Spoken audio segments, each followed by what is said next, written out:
Почитуван колега, уште неколку денови, ќе се распушти собранието, а со тоа ќе заврши вашиот мандат, нели, како пратеник во власта.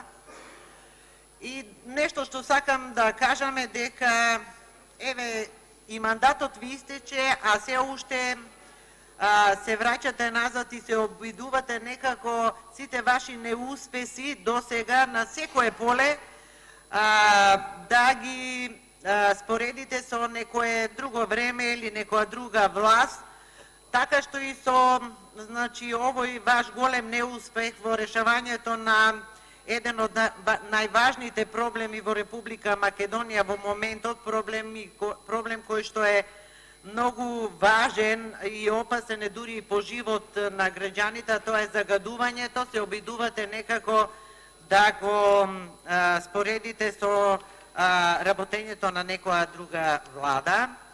И за да нема манипулации, како што посочивте вие и се јави од место и заменик министерот за животна средина, и јас, колега, ќе се обидам еве да прочитам што вие во 2016 година пишувавте во вашата програма План за живот во Република Македонија во однос на загадувањето. На страница 5 од Планот за живот во Македонија пишува дека природниот газ ќе стане достапен за секое домаќинство во Република Македонија.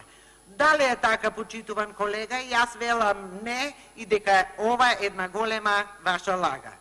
Понатаму на страна 81 пишува пренамена на ТЕЦ Неготино во енергетско-земјоделски комбинат, пренамена и модернизација на ТЕЦ Неготино во комбинирана електрана на природен газ.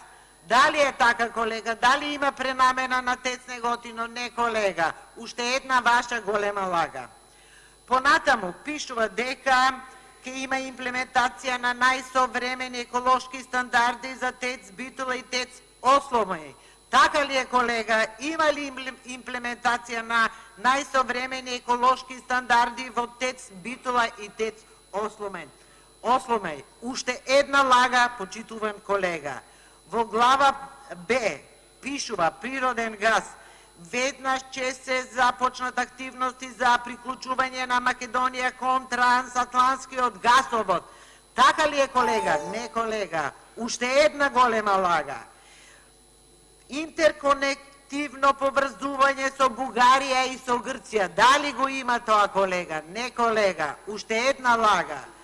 Природниот газ ќе биде достапен во цела Македонија со изградба на магистрални гасоводи и примена на иновативни нови технологии до сите урбани средини и изградба на дистрибутивни мрежи ќе се овозможи користење на природен газ како ефтин и еколошки чист енерген за секого во Република Македонија. И тоа го нема, колега. Уште една голема лага.